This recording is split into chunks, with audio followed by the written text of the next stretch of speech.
कुलप्रीत सिंह वैश्य। जी sir. कहाँ से LLB किया? सर हमने अवधेश प्रताप सिंह विश्वविद्यालय रीवा से किया है सर। रीवा से किया। जी सर। हेड ऑफ डिपार्टमेंट कौन रहे उस समय? सर आदरणीय डॉक्टर प्रदीप त्रिपाठी जी थे। प्रदीप त्रिपाठी जी। जी सर। कुछ पढ़ाते भी थे? नहीं सर, नहीं पढ़ाते थे। अच्छा। कोई ताज़ा न्यूज इस समय अखबारों पर छाई है जो उतर नहीं रही हो? जी सर। क्या है? इसमें सर भारत और चीन के मध्य तवांग में जो सीमा गतिरोध चल रहा है वो छाई हुई है। और कांग्रेस पार्टी के पूर्व अध्यक्ष और इस समय वायनाड से सांसद राहुल गांधी की जो भारत जोड़ो यात्रा चल रही है वो सर है। और इस समय कोरोना को लेकर के कुछ गतिविधियां सर चल रही हैं। राजीव गांधी की यात्रा को क्या नाम दिया गया है? सर भारत जोड़ो यात्रा। भारत जोड़ो। जी सर। तो कहाँ से कहाँ पहुँची हो?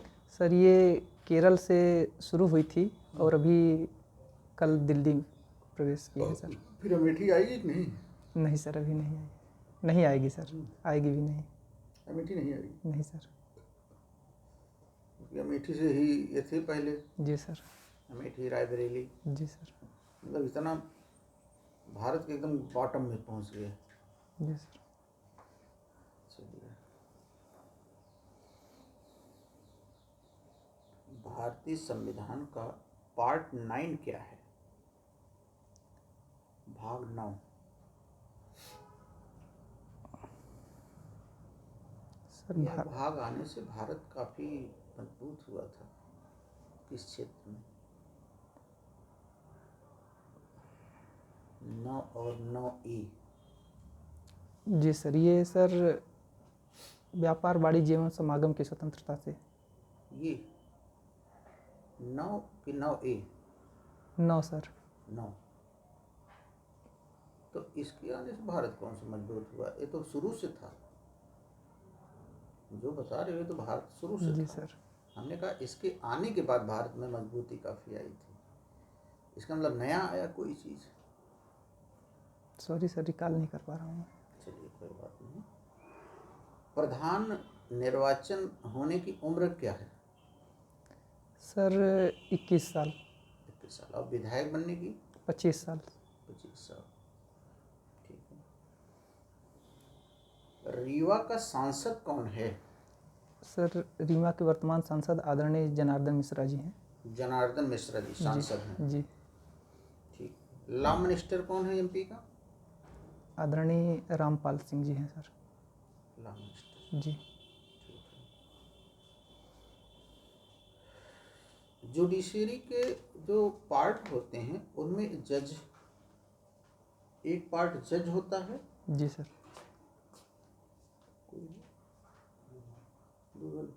एक पार्ट जज होता है और एक पार्ट सरकारी वकील होता है। जी सर। तो आप जुडिशरी पार्ट बनने जा रहे हैं। जी सर। जुडिशियल ऑफिसर की मदद न्याय करने में कौन करता है? सर सरकारी वकील भी करते हैं और साथ ही साथ जो प्राइवेट वकील होते हैं वो भी करते हैं। दोनों लोग करते हैं। जी सर। इन सरकारी वकीलों को नियुक्त होने के लिए कोई योग्यता है? जी सर। क्या? सर कम से कम 7 वर्ष का उन्हें विधि व्यवसाय का अनुभव होना चाहिए। और यदि विशेष सरकारी अधिवक्ता कोई नियुक्त हो रहा है तो उसको कम से कम 10 वर्ष का सर अनुभव होना चाहिए विधि व्यवसाय का। ओके। जी सर। या कुछ बच रहा है? और सर जो जिला मजिस्ट्रेट है उसके द्वारा इसके द्वारा जो पैनल बनाया जाता है उसमें उसका नाम होना चाहिए सर। जिला मजिस्ट्रेट द्वारा? जी सर। ये 7 वर्ष 10 वर्ष वालों का नाम जिला मजिस्ट्रेट के पैनल में होना चाहिए? जी सर। एकदम कंफर्म है? जी सर। और कोई लोग हैं जो सरकार की पैरवी करते हैं तो बस यही हैं इतने? सर सरकार की तरफ से पैरवी महाधिवक्ता के द्वारा भी किया जाता है। अरे भाई आपके न्यायालय में? जी सर। आपके न्यायालय में निचले अधीनस्थ जुडिशरी? जी सर। और कोई हैं जो पैरवी करते हैं? जी सर, अपर लोक अभियोजक। अपर लोक अभियोजक, जी सर। ये कौन सा पद है? सर सहायक लोक अभियोजक होना APO। चाहिए। जी सर। ठीक, ये अपर वाला कौन आ गया नया ये पद? ठीक है।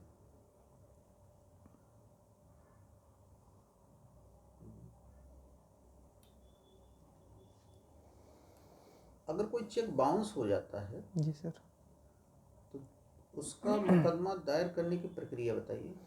सर यदि कोई चेक बाउंस होता है तो जिस तिथि से बैंक सूचना देती है कि आपका चेक बाउंस हो चुका है, उस तिथि से 1 माह के अंदर जो चेक जिसने जारी किया है उसके नाम नोटिस भेजना चाहिए कि आपका चेक बाउंस हो चुका है आपके फिर एक आज ऑफ एक्शन आ गया। जी। उसके बाद और सर उसके बाद अगर वह 1 महीने के अंदर पैसा नहीं वापस करता है तो 15 दिन के अंदर सर उसको क्या कहते हैं कि सिविल सूट फाइल करनी पड़ेगी। Civil suit, FIR? Complaint sir, व्यक्तिगत परिवाद दायर करना पड़ेगा। परिवाद होगा कि FIR? सर परिवाद होगा। परिवाद। जी सर। कंपनियों के खिलाफ परिवाद हो सकता है? जी सर हो सकता है। उत्तरदायी हों, क्या लाइबिलिटी है कंपनियों की? सर कंपनी के जो निदेशक हैं, उनके प्रबंधक हैं, उनके ऊपर सर लाइबिलिटी होगी। कोई बचाव है उनका कर सकते हो? जी सर। कैसे? सर वो ये बचाव ले सकते हैं कि ये हमारी जानकारी के बिना ऐसा अपराध हुआ है या फिर हमने सम्यक सतर्कता बरती थी उसके बावजूद भी हुआ है।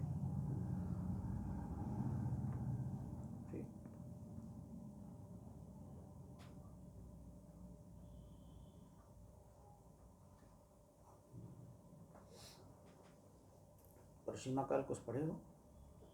जी सर पढ़े नहीं है सर, लेकिन माइंड में है। माइंड में है? जी सर।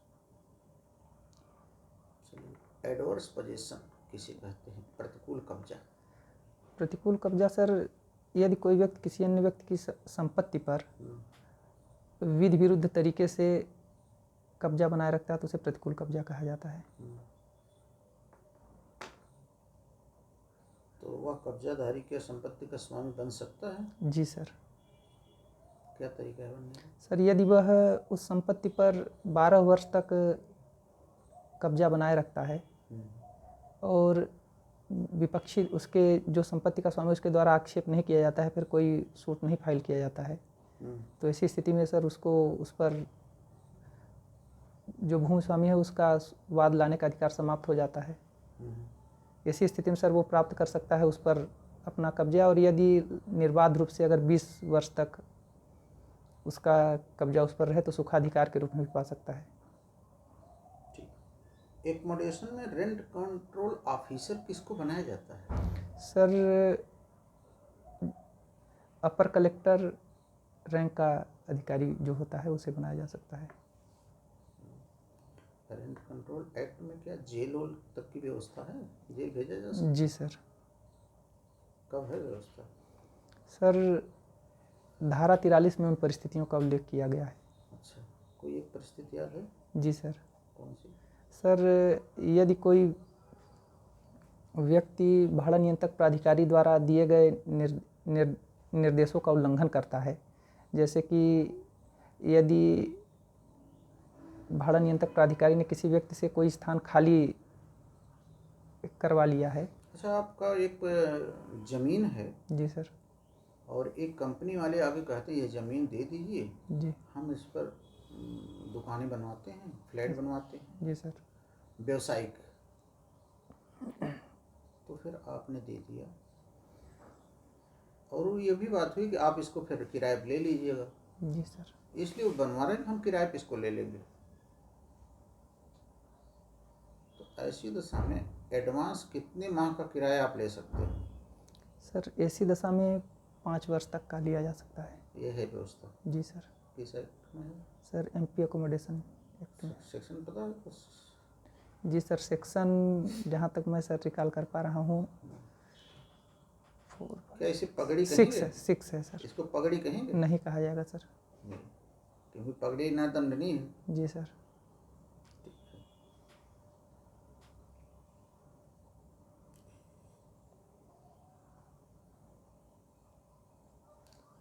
MPLRC में कोई रिवीजन का ग्राउंड बताइए। सॉरी सर, मैं रिकॉल नहीं कर पा रहा हूँ। है रिवीजन प्रावधान? जी सर है। ग्राउंड नहीं पता है। चलिए छोड़िए, ग्राउंड छोड़िए।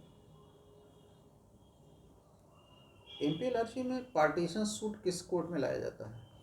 सर पार्टीशन सूट आपका तहसीलदार के समक्ष लाया जाता है। कंफर्म है? जी सर। SDM तो नहीं है ना? नहीं है सर। तहसीलदार जी। वही बंटवारा करता है। जी सर। किस सेक्शन में है? सर 177 7 कंफ्यूजन है सर थोड़ा सेक्शन को लेके।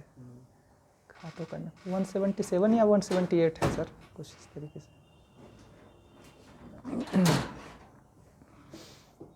सर्च करो ताकि वहीं से तहसीलदार का भी पता हो जाएगा ना। जी सर। नहीं सर, तहसीलदार के बारे में तो श्योर है। 176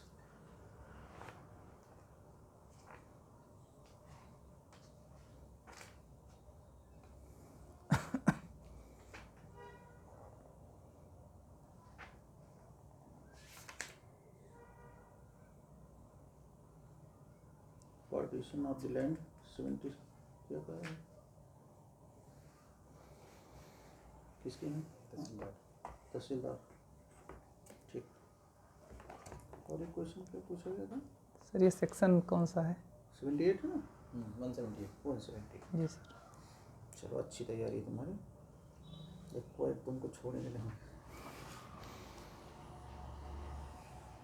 चलिए, इंडियन पेनल कोड में कंस्ट्रक्टिव लाइबिलिटी क्या है? सर कॉन्स्ट्रक्टिव लाइबिलिटी में, सॉरी सर मैं रिकॉल नहीं कर पा रहा। अन्वयिक दायित्व, संयुक्त liability. Ji sir.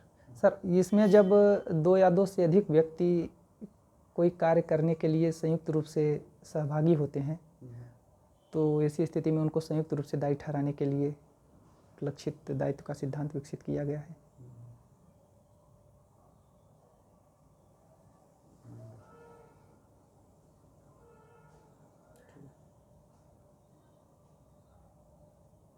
Right of private defence पर लिमिटेशन क्या है, क्या सीमाएं हैं? जी सर।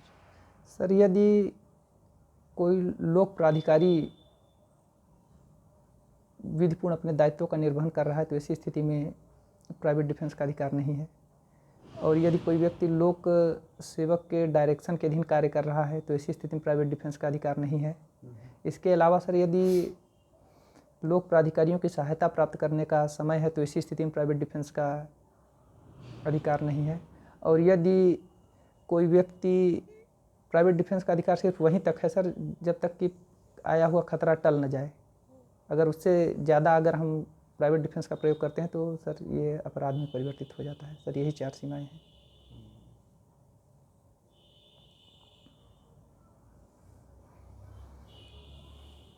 ठीक है।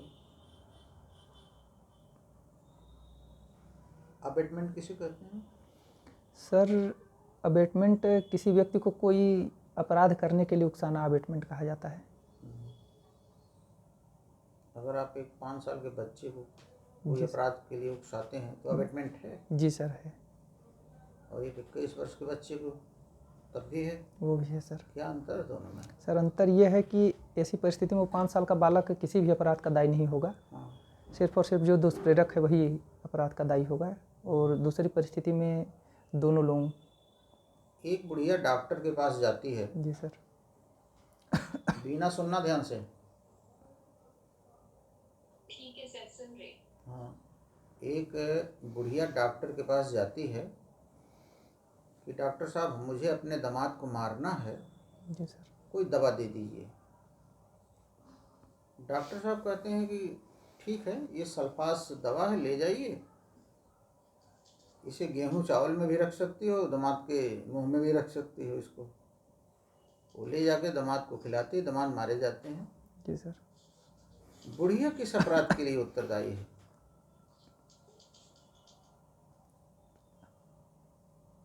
किससे सर? हम तुम्हें बताना। सर वो अगर दामाद की मृत्यु हो जाती है तो हत्या के लिए अपराध से दंडनीय होंगे और सर। डॉक्टर साहब डॉक्टर साहब भी सर हत्या के दंड से ही दंडनीय होंगे। किस अपराध के लिए? सर हत्या के दुष्प्रेरण के लिए। किस अपराध के लिए बुढ़िया उत्तरदायी होगी बीना? सर वो बुढ़िया तो शायद मर्डर के लिए लायबल होंगे और जो डॉक्टर होंगे वो अबेटमेंट के लिए लायबल होंगे। उन्हें अब सहायता से प्रेजेंट किया है अपराध। सहायता से। तो क्या जानती हो किस धारा में जाएंगी ये? डॉक्टर साहब चार्ज अगर फ्रेम होगा तो किस धारा में होगा इनका डॉक्टर साहब के ऊपर? सॉरी सर, ये चार्ज मतलब जो आरोप लगेगा उसमें कौन कौन सी धारा लगेगी? बुढ़िया के ऊपर चार्ज फ्रेम होगा तो कौन सी धारा लगेगी? सर उनके ऊपर तो 302 लगेगी। अकेले बस पर्याप्त हो जाएगा? सर सर अगर मृत्यु हो जाती है तो 302 लगेगी। नहीं, मृत्यु तो हो गई है, मृत्यु तो हो गई। चलिए ठीक है, अभी फिर पूछते हैं तुमसे। अब इसमें बताइए जी सर। कि डॉक्टर साहब और बुढ़िया का ट्रायल क्या साथ साथ हो सकता है? कोई जी जुगाड़? सर हो सकता है। क्या प्रावधान है इस समय? 34 IPC के तहत सर। 34? जी सर। और सर एक CRPC में बताइए। जी सर हो सकता है। बताइए CRPC प्रावधान। CRPC में सर जहाँ तक मैं रिकॉल कर पा रहा हूँ सर 223 जो सेक्शन है उसके तहत सी का सर। बी क्लास है, सी है, उसी में है जी sir. Abettor and actual doer जी sir. Both are jointly tried. जी sir. 184 subclass B also. 184 subclass B. Please check it.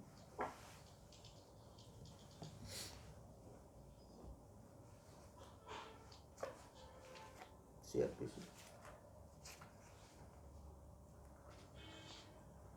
223 Negi 223 में जी सर जॉइंट ट्रायल चलाया जा सकता है उनके लिए। जी सर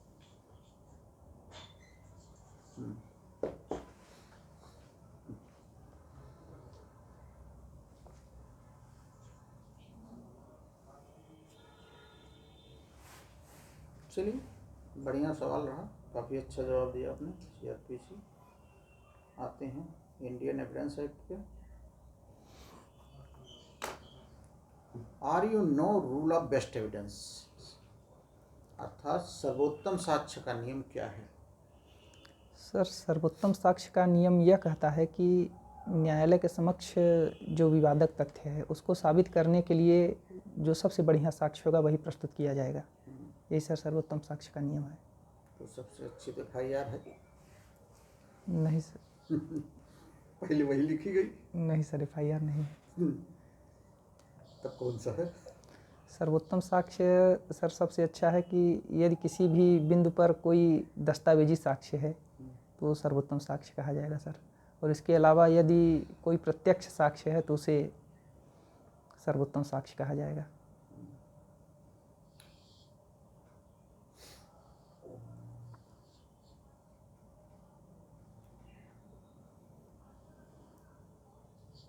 संविधान जब बना था जी सर। तो सारे मूल अधिकार अपना बना करके दिए गए थे। जी सर। बताना तुम्हें यह है सरकार ने कौन सा मूल अधिकार छीन लिया और कौन सा नया मूल अधिकार आपको दे दिया। जी सर। सर संपत्ति का अधिकार जो था वो मूल संविधान में था, उसे 44वें संविधान संशोधन द्वारा हटा दिया गया है। अब सर उसे अनुच्छेद 300 में प्रतिस्थापित करके संवैधानिक अधिकार बना दिया गया है। और सर नया मूल अधिकार सर मैं रिकॉल नहीं कर पा रहा हूँ अभी। शिक्षा का। जी सर शिक्षा का अधिकार। का। जी सर, 86 में संविधान संशोधन। ठीक है।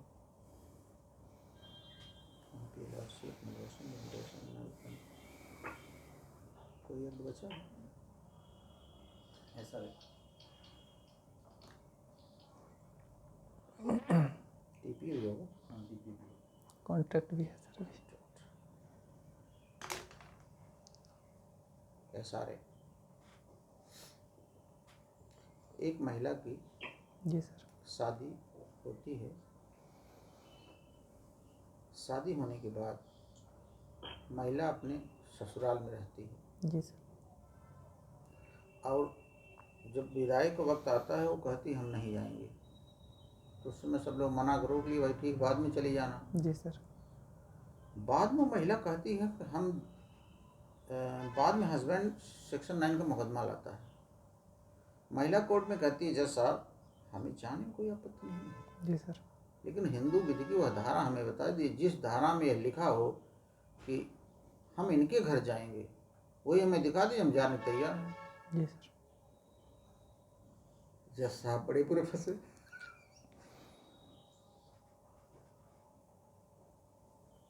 और वह इनकार करती है कि हम इनके यहाँ नहीं जाएंगे, ये हमारे यहाँ में। जी सर। हम इनके यहाँ नहीं जाएंगे, ये हमारे यहाँ में रहें, हमें कोई आपत्ति नहीं है, लेकिन हम इनके यहाँ जाएं वो हमें प्रावधान दिखाइए। अगर हमको अब जाने के लिए इनको कह दी हमारे यहाँ में, या आप ऑर्डर पास कर दी 6 महीना हम दोनों रहें। जी सर। ऐसी समय जज साहब को क्या करना चाहिए?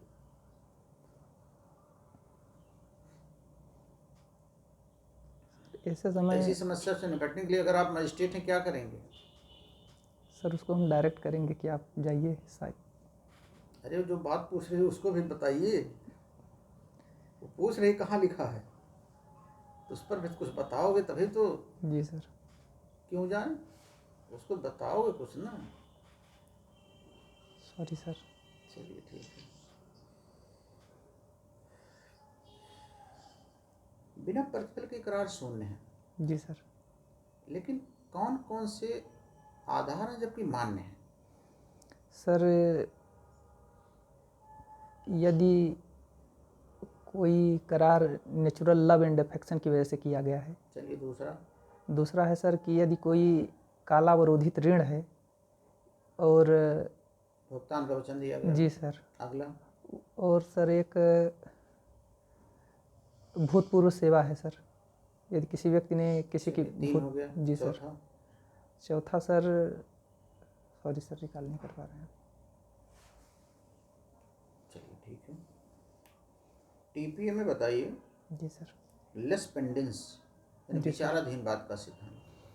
सर विचाराधीन बात का सिद्धांत यह कहता है कि यदि किसी स्थावर संपत्ति से संबंधित कोई भी बात किसी भी सक्षम न्यायालय के समक्ष लंबित है, तो जब तक वह वाद एवं कार्यवाही चल रही है तब तक उस संपत्ति से संबंधित तो कोई भी न तो अंतरण किया जाएगा और न ही अंतरण से मिलता जुलता कोई अन्य कार्य किया जाएगा। इसका कोई एक्सेप्शन जबकि अंतरण हो सकता है? जी सर। सर यदि न्यायालय परमिट करे तो हो सकता है। तो हो सकता है। जी सर। ठीक। धारा 52 की कार्यवाही का लंबन कब शुरू और कब समाप्त माना जाता है? सर धारा 12 में जैसे ही न्यायालय के कार्यालय में कोई सूट प्रस्तुत किया जाता है। तो पॉइंट ऑफ बिगनिंग हो गया, लंबन की शुरुआत। जी और सर। कब तक उधर है? सर अंतिम न्यायालय के अंतिम निर्णय तक वो लंबित माना अंतिम जाता है। निर्णय को क्या माना है? कौन सा निर्णय? सर अगर मामले से अंतिम निर्णय मतलब ट्रायल कोर्ट का निर्णय, अपील कोर्ट का निर्णय, निष्पादन का निर्णय? तीनों में सर से बताओ कौन होगा? सर मुझे जहाँ तक लग रहा है अपील न्यायालय का। अपील का। जी सर। एक ट्रायल का निर्णय आएगा, फिर एक निष्पादन का आएगा, एक अपील का आएगा। जी सर। तो मतलब बात दायर करने से अपील डिस्पोजल तक का। जी सर। ठीक, ओके, बहुत अच्छा। सारे विषयों पर तुम्हारा